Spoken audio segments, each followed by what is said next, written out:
Captain Sarah Martinez had always been told she was too reckless for her own good. Standing in the military tribunal room, watching three stern-faced colonels deliberate her fate, she wondered if they were right. The incident report lay open, before them. Unauthorized reconnaissance mission, disobeying direct orders, endangering her unit. What they didn't understand was that her reckless decision had saved 12 lives and uncovered enemy positions that intelligence had missed for weeks. Sarah's military career began in the dusty training camps of Fort Benning, where her instructors quickly noticed her unusual combination of tactical brilliance and complete disregard for protocol.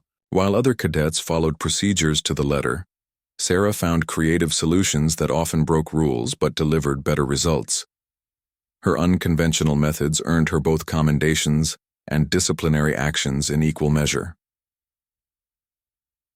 The daughter of Mexican immigrants who had built a successful construction business from nothing, Sarah inherited her parents' work ethic and their belief that sometimes you had to take risks to achieve something meaningful. Her father often told her that the biggest walls were built by people who played it safe, while the most beautiful bridges were created by those willing to stretch beyond what seemed possible. During her deployment in Afghanistan, Sarah's reputation for independent thinking grew stronger.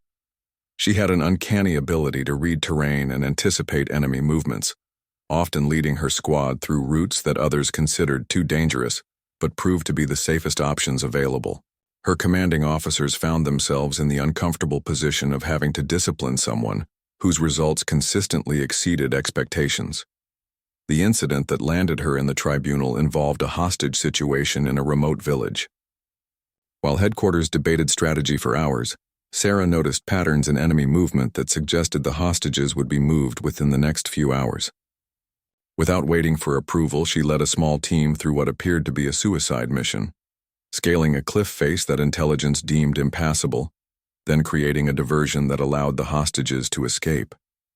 The mission succeeded spectacularly, but Sarah's methods violated so many protocols that her superiors had no choice but to convene a disciplinary hearing.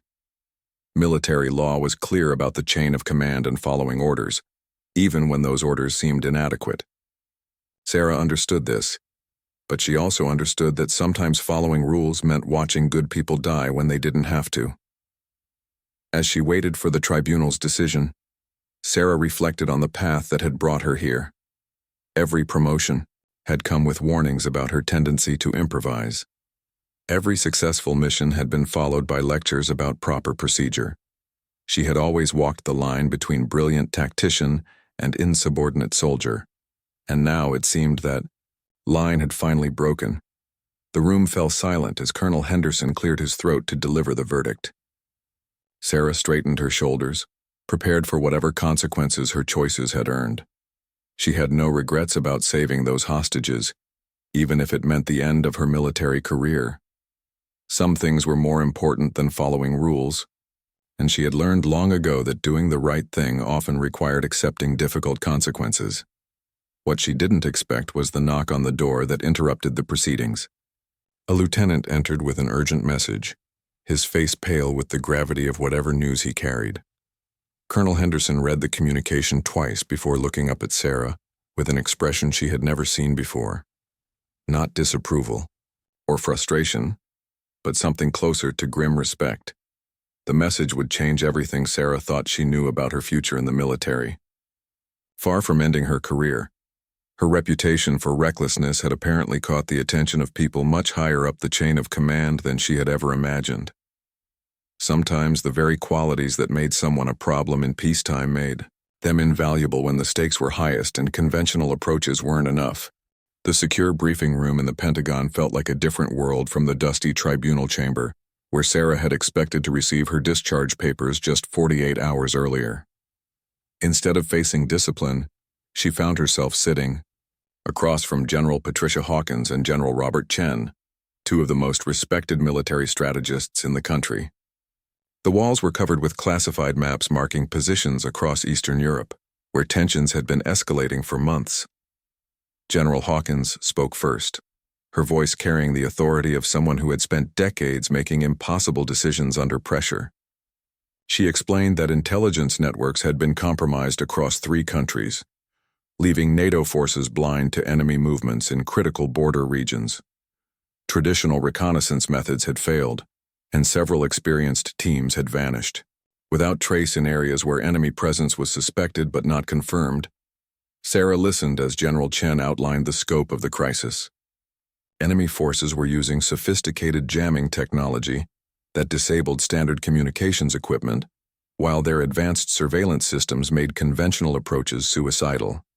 The generals needed someone who could think outside established military doctrine, someone whose unconventional methods might succeed where traditional tactics had failed repeatedly. The irony wasn't lost on Sarah that the same independent thinking that had nearly ended her career was now being presented as her greatest asset.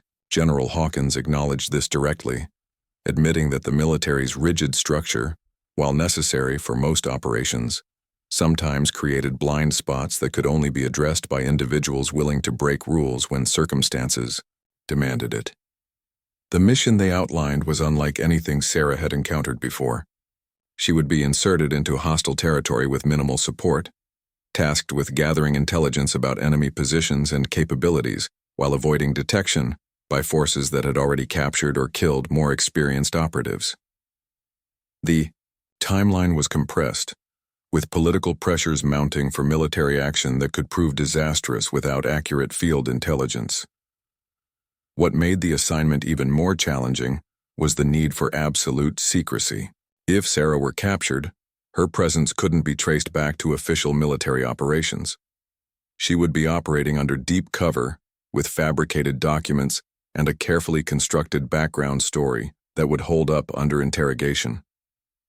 The psychological pressure of complete isolation would be as dangerous as any physical threats she might encounter. General Chen emphasized that they weren't asking for a volunteer. They were specifically requesting Sarah because her psychological profile indicated she could handle the unique demands of the mission. Her ability to make quick decisions under pressure, combined with her talent for finding unconventional solutions to tactical problems, made her ideal for an operation where standard military procedures would guarantee failure. The weight of their confidence was both flattering and terrifying. Sarah realized that her entire career had been preparation for this moment, though she had never imagined it would come in this form. Every time she had been criticized for taking risks, every instance where her creative problem-solving had frustrated superiors, had actually been building toward this opportunity to serve in ways that conventional soldiers couldn't. The briefing materials revealed the true scope of what was at stake. Without accurate intelligence, NATO forces were operating with outdated information that could lead to catastrophic miscalculations. Enemy capabilities were unknown, their positions uncertain, and their intentions unclear. Sarah would be going into territory where others had vanished, armed with little more than her wits and her ability to adapt quickly to changing circumstances. As the generals finished their presentation, Sarah understood that accepting this mission would fundamentally change her relationship with the military. She would no longer be the troublesome officer who bent rules and challenged authority. Instead, she would become part of an elite group of operatives who worked in shadows, whose successes couldn't be officially acknowledged and whose failures would never be publicly explained. The choice before her was clear, but not simple. She could decline the assignment and return to conventional military service, accepting the limitations that came with following established procedures, or she could embrace the very qualities that had made her a disciplinary problem and use them to serve her country in ways that might prove crucial to preventing a larger conflict. Looking at the 2 generals who had traveled across the country to personally recruit her, Sarah realized that her reputation for recklessness had become her most valuable qualification. The question now was whether she had the courage to step fully into a role where those qualities would be tested beyond anything she had previously experienced. 3 weeks of intensive preparation transformed Sarah from a disciplined soldier into someone who could disappear entirely into civilian life. The training facility hidden in rural Virginia became her entire world, where specialists taught her skills that weren't found in any military manual. She learned to forge documents convincingly, to speak with accents that would mask her American origins, and to create believable cover stories under the pressure of hostile interrogation. The psychological conditioning proved more challenging than the technical training. Sarah had to learn to suppress every instinct that marked her as military personnel. The way she stood, walked, and responded to authority all had to be completely rewritten. Her handlers explained that enemy intelligence services were sophisticated, enough to detect military bearing in someone trying to pass as a civilian, making this transformation essential for survival. Her new identity was Marina Volkov, a freelance journalist from Prague investigating environmental damage in industrial regions. The cover story was detailed enough to withstand investigation, complete with fabricated articles published in obscure magazines and social media accounts dating back years. Sarah spent hours memorizing details about places she had never visited and people she had never met, building a false history that had to feel completely natural under pressure. The equipment provided for her mission reflected the delicate balance between usefulness and concealment. Her camera contained hidden transmission capabilities that could send encrypted data to satellite networks, while her laptop included software that appeared to be standard journalism tools, but actually served as sophisticated intelligence gathering systems. Everything had to appear completely normal to casual inspection, while serving functions that could prove vital to the mission's success. Most importantly, Sarah learned to embrace uncertainty in ways that even her unconventional military training hadn't prepared her for. Unlike previous assignments where she had backup communications and support teams, this mission required complete self-reliance. She would be making decisions based on incomplete information, with no ability to consult superiors or request additional resources when circumstances changed unexpectedly. The night before her departure, General Hawkins visited the training facility for a final briefing. The conversation took place in a secure room where even the shadows seemed to hold secrets, and the general's words carried the weight of someone who understood exactly what she was asking Sarah to risk. They discussed contingency plans that Sarah hoped she would never need to implement, including procedures for emergency extraction if her cover was compromised. Sarah's insertion into the target country happened through a route so mundane that its very normalcy provided perfect concealment. She flew commercial flights through 3 different airports with documentation that showed her as a journalist, traveling to research a story about industrial pollution affecting local communities. Her luggage contained nothing that couldn't be explained by her cover identity, while her real mission equipment had been pre-positioned through different channels. The first few days in country were devoted to establishing her civilian identity and gathering baseline intelligence about local conditions. Sarah rented a modest apartment in a working-class neighborhood where her presence wouldn't attract attention, while beginning the careful process of making contacts who might provide information about enemy activities in the region. She had to balance being friendly enough to gain trust while remaining unremarkable enough to avoid scrutiny. Her journalistic cover proved more effective than anticipated, as local residents were eager to discuss environmental concerns that had been ignored by their government. These conversations provided natural opportunities to ask questions about industrial facilities and transportation networks that might be relevant to enemy military operations. Sarah discovered that the best intelligence often came from people who had no idea they were providing it. The challenge lay in distinguishing between normal industrial activity and military operations disguised as civilian infrastructure. Enemy forces had become sophisticated at hiding their presence within legitimate businesses, making it difficult to identify targets without careful observation over extended periods. Sarah had to develop patterns of movement that allowed her to survey potential sites while maintaining her cover as someone researching environmental issues. As she settled into her false identity, Sarah realized that this mission would test every skill she had developed throughout her military career. Her ability to think creatively would be essential for gathering intelligence, while her talent for improvisation would be crucial for adapting to unexpected situations. The very qualities that had made her a disciplinary problem were now her most valuable assets in an operation where conventional approaches would fail immediately. The weight of responsibility was unlike anything she had experienced before. Previous missions had clear objectives and defined success criteria, but this assignment required her to identify what information was most important while operating with minimal guidance from superiors. She was not just gathering intelligence but making strategic assessments that could influence decisions affecting thousands of lives and international stability. Sarah's third week undercover brought the first real breakthrough when she noticed unusual patterns in truck traffic around what appeared to be an abandoned mining facility. Local residents complained about increased noise and strange chemical smells, but government officials dismissed their concerns as imaginary. Her journalist cover provided the perfect excuse to investigate further, though she knew that getting too close would require extreme caution.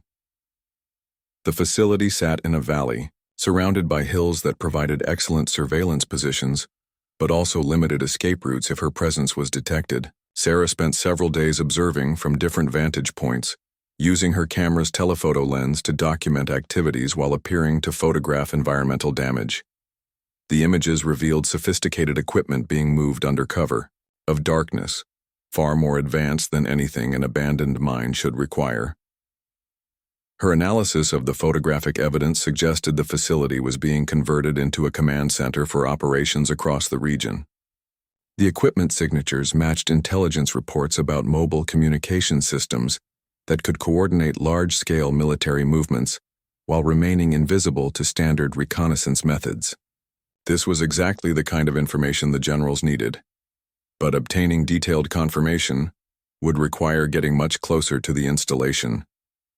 Sarah's approach to infiltrating the facility demonstrated the tactical creativity that had defined her military career. Instead of attempting a direct approach, she cultivated a relationship with Victor, a local environmental activist who had been documenting pollution around industrial sites for years. His legitimate concern about contamination provided cover for reconnaissance activities that would have been suspicious from anyone else. Victor's network of contacts included former employees of the mining company who maintained detailed knowledge of the facility's layout and security systems. Through careful conversations that appeared to focus on environmental damage, Sarah gathered intelligence about tunnel systems, power supplies, and communication infrastructure that had been installed during recent renovation work. The information painted a picture of military capabilities far exceeding what intelligence estimates had suggested. The most crucial discovery came when Sarah identified a pattern in personnel movements that indicated the facility was preparing for a major operational phase. Technical specialists were arriving from multiple countries, bringing equipment that suggested the command center would soon be fully operational. The timeline implications were serious. Whatever enemy forces were planning would likely begin within days rather than weeks. Transmitting this intelligence to headquarters required Sarah to use communication protocols that carried significant risk of detection. Enemy counterintelligence capabilities in the area were sophisticated, and any electronic transmission could potentially be traced back to its source. Sarah had to balance the urgency of getting information to her handlers against the need to maintain operational security that kept her mission viable. The solution came through an ingenious use of her journalistic cover that demonstrated why the generals had specifically chosen her for this assignment. Sarah published an article about environmental contamination that included photographs and GPS coordinates of affected areas.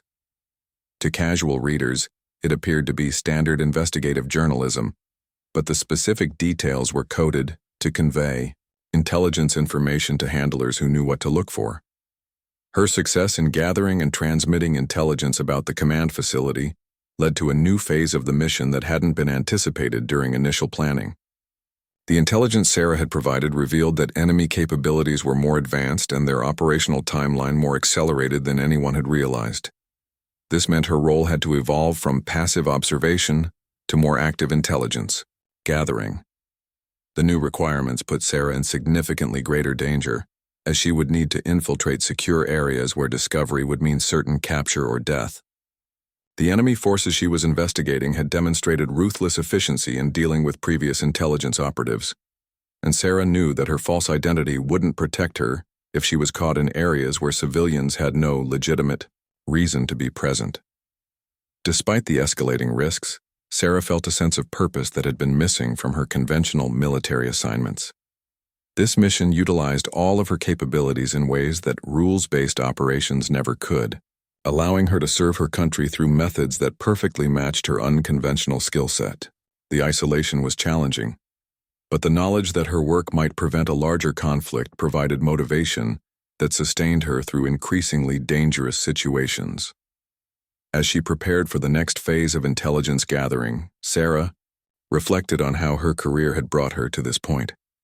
Every instance where she had been criticized for taking risks, every time her independent thinking had frustrated superiors, had actually been preparation for exactly this kind of operation. The very qualities that made her unsuitable for conventional military service made her invaluable for missions where traditional approaches guaranteed failure. The message she received from her handlers confirmed that the intelligence she had provided was already influencing strategic planning at the highest levels of command. Military leaders were revising their assessment of enemy capabilities based on her findings, while diplomatic efforts were being adjusted to account for the accelerated timeline she had identified. Her success was measured not just in information gathered, but in decisions made by people who would never know her name or acknowledge her contribution. The midnight infiltration of the command facility required every skill Sarah had developed during her military career and her weeks of deep cover training. Using intelligence gathered from Victor's contacts, she approached through the old mining tunnels that connected to the facility's underground levels. The route was dangerous, with unstable areas where decades of neglect had weakened support structures, but it provided access that avoided the sophisticated surface security systems. Sarah's progress through the tunnel network was slower than anticipated, as she had to navigate by memory and limited lighting that couldn't risk detection by sensors that might extend into the underground areas. Her equipment included night vision capabilities, but using them required careful judgment about when the enhanced visibility was worth the risk of electronic detection by enemy counter-surveillance systems. The intelligence she discovered inside the facility exceeded her worst fears about enemy capabilities. The command center was coordinating not just regional operations, but a network of similar facilities across multiple countries. Documents she photographed revealed plans for coordinated attacks on infrastructure targets that would cripple NATO response capabilities, while providing cover for conventional military advances in 3 different theaters. Most alarming was evidence that enemy forces had penetrated much deeper into Allied intelligence networks than anyone had suspected. The facility contained detailed information about NATO personnel, operational procedures, and planned responses to various crisis scenarios. This meant that conventional military strategies would be compromised before they could be implemented, making the intelligence Sarah was gathering even more crucial. Her discovery of the enemy's intelligence penetration created a dilemma that her training hadn't anticipated. The standard procedure would be to transmit this information immediately to headquarters, but doing so might alert enemy forces that their security had been compromised. Sarah had to make a strategic decision about whether immediate communication was worth potentially compromising her continued access to the facility. The choice became more complicated when she realized that enemy forces were preparing to relocate the command center within 48 hours. The documents she had photographed indicated that the current facility was intended as a temporary installation, with operations moving to a permanent location that intelligence services hadn't identified. If Sarah missed this window, the opportunity to gather detailed intelligence about enemy capabilities might be lost permanently. Sarah's decision to remain in the facility and gather additional intelligence before transmitting her findings demonstrated the tactical judgment that had made her valuable to the generals. Rather than following standard protocols that prioritized immediate communication, she assessed that the potential intelligence value of continued observation outweighed the risks of delayed reporting. This kind of independent decision-making was exactly why conventional military procedures weren't adequate for her mission. Her extended infiltration revealed the full scope of enemy planning, including backup facilities, communication networks, and coordination protocols that would allow operations to continue even if primary command centers were compromised. The intelligence she gathered painted a picture of military capabilities that were more sophisticated and better coordinated than anyone had realized, with implications for defense planning that extended far beyond the immediate theater of operations. The process of extracting from the facility while carrying comprehensive intelligence required Sarah to use every aspect of her unconventional training. She had to avoid security patrols that had been alerted to possible infiltration, while navigating tunnel systems that were partially flooded due to recent heavy rains. The extraction took nearly 6 hours, with several moments where discovery seemed inevitable and capture appeared certain. Sarah's successful emergence from the facility marked a turning point in the mission, but also created new challenges for getting the intelligence to people who could act on it. The information she had gathered was too sensitive for standard communication channels, while the time pressure of enemy relocation meant that delayed transmission could render the intelligence useless. She needed to find a way to communicate complex information quickly while maintaining operational security. The solution came through another creative application of her journalistic cover, combined with emergency communication protocols that had been established during her training. Sarah published a seemingly routine environmental article that included coded references to specific locations and activities, while simultaneously activating an emergency beacon that would alert her handlers to check for embedded intelligence. In her published work, the response from headquarters was immediate and dramatic. Sarah received instructions to prepare for emergency extraction, as the intelligence she had provided was triggering military responses that would make her position untenable within hours. The success of her mission had created a situation where her continued presence in the area would become impossibly dangerous, requiring her to abandon her carefully constructed cover identity.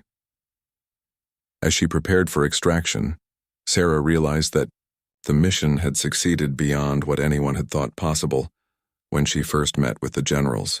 Her willingness to take risks and think creatively had produced intelligence that was already changing strategic planning at the highest levels of command. The very qualities that had marked her for disciplinary action had ultimately made her invaluable for operations where conventional approaches were inadequate. The irony of her situation wasn't lost on her. The same independent thinking that had nearly ended her military career had now made her one of the most successful intelligence operatives in recent memory. Her ability to break rules when circumstances demanded it had produced results that following procedures could never have achieved, validating her approach to military service in ways she had never expected. Sarah's extraction from enemy territory happened with the same unconventional methods that had characterized her entire mission. Instead of a dramatic helicopter rescue or border crossing under fire, she simply disappeared into the chaos of an environmental protest that Victor had organized around industrial pollution. Among hundreds of activists demanding government action on contamination, one American journalist slipped away unnoticed, her mission complete, but her story far from over. The debriefing process at a secure facility outside Washington took nearly a week, as intelligence analysts worked to fully understand the implications of what Sarah had discovered. Her photographs and documentation revealed enemy capabilities that required fundamental revisions to NATO defensive strategies, while her intelligence about compromised networks led to security reviews that identified and plugged dozens of information leaks. General Hawkins personally conducted Sarah's final debriefing session, acknowledging that the intelligence she had gathered was already influencing military planning at the highest levels of government. The command facility that Sarah had infiltrated was destroyed in a precisely targeted strike within hours of her extraction, eliminating a key coordination center for enemy operations across 3 countries. Her work had potentially prevented a conflict that could have escalated into much larger military confrontation. More importantly, the intelligence about enemy infiltration of Allied networks led to counterintelligence operations that rolled up spy networks operating across multiple NATO countries. Sarah's discovery that enemy forces had detailed knowledge of Allied capabilities forced a complete revision of operational security procedures, ultimately making future intelligence gathering more difficult for hostile forces. The success of Sarah's mission created a new challenge for military leadership: how to utilize someone whose skills were clearly valuable, but whose methods remained fundamentally incompatible with standard military structure. Her ability to operate independently and make tactical decisions under pressure was exactly what certain types of operations required, but integrating such capabilities into conventional command structures posed ongoing difficulties. The solution came in the form of a new assignment that recognized Sarah's unique capabilities while providing her with the independence necessary for her unconventional methods to be effective. She was transferred to a specialized unit that handled operations too sensitive or complex for conventional military approaches. working directly with the same generals who had recruited her from her disciplinary tribunal. Her new role involved training other operatives who showed similar potential for independent thinking and creative problem-solving. Sarah discovered that teaching others to embrace calculated risk-taking was more challenging than taking risks herself, as she had to help conventional soldiers learn when breaking rules was appropriate and when discipline was essential for success. The irony of her career transformation wasn't lost on Sarah, as she designed training programs that taught military personnel to think outside established procedures. The same qualities that had made her a disciplinary problem were now being institutionalized as part of official military doctrine, at least for specialized operations where conventional approaches proved inadequate. Her work with the specialized unit led to successful operations across multiple theaters, as military leadership learned to harness unconventional thinking for missions that required creative solutions to complex problems. Sarah's approach to tactical decision-making influenced a new generation of operatives who understood that following rules and breaking them were both essential military skills, depending on circumstances. Years later, Sarah reflected on how her career had evolved from near disgrace to recognition as one of the military's most effective operatives. Her tribunal for recklessness had become the beginning of a new phase of service that utilized her capabilities in ways that conventional assignments never could.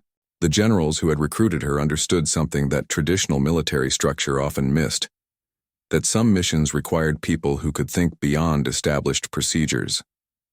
The most satisfying aspect of her transformed career was the knowledge that her willingness to take risks had contributed to preventing conflicts rather than escalating them. The intelligence she had gathered and the operations she had conducted had helped maintain stability in regions where conventional military approaches might have led to wider wars. Her recklessness, properly channeled, had ultimately served the cause of peace.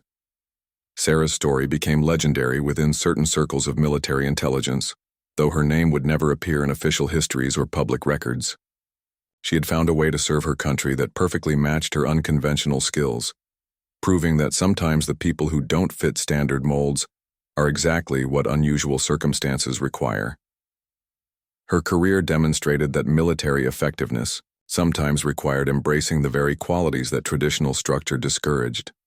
The young officers she trained learned from Sarah that true military leadership sometimes meant having the courage to break rules when following them would lead to failure. Her legacy was carried forward by operatives who understood that discipline and independence, properly balanced, could achieve objectives that neither quality could accomplish alone. In teaching others to think creatively while maintaining professional competence, Sarah ensured that her unconventional approach would continue serving her country long after her own active service ended.